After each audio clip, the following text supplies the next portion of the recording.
Google AI Productions. The Mexican Cession and Gadsden Purchase. The next large addition to the United States came as a result of Americans' now called Mexican War.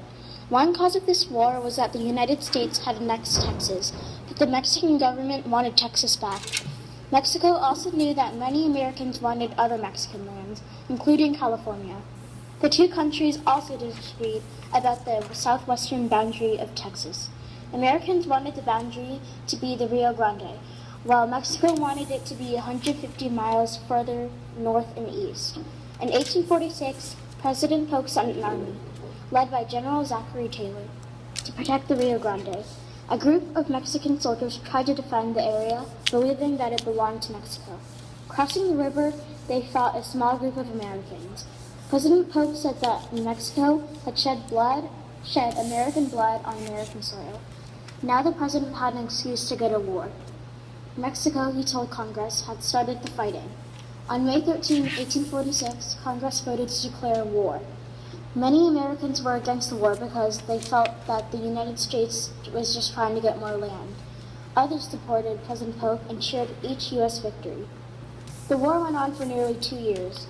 The United States won the first battle at Santa Fe easily, but Mexico did not give in. President Polk ordered U.S. troops to capture Mexico City, the capital. Mexican soldiers battled fiercely to defend their countries, and both sides suffered great losses. In one battle at Mexico City, about 800 U.S. soldiers and 3,000 Mexican soldiers died or were captured. Even when U.S. soldiers captured the capital, Mexico did not admit defeat. Volunteer American soldiers continued to attack, rob, and kill Mexican citizens. Finally, the Mexicans surrendered. In February 1848, Mexico signed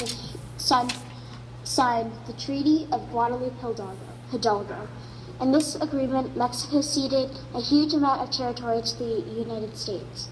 The territory was called the Mexican Cession.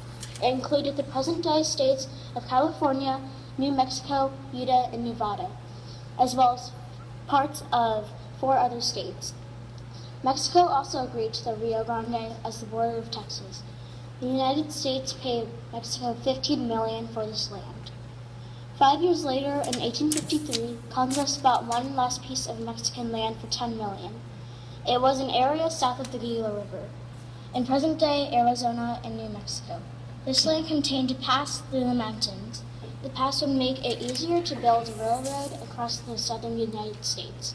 This land sale became known as the Gadsden Purchase, named for the American who had worked out the agreement. After the war with Mexico, American farmers, ranchers, and miners poured into these new lands.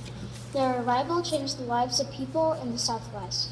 These newcomers often took land that had previous claims on it. Mexicans and American Indians were offered the poorest jobs.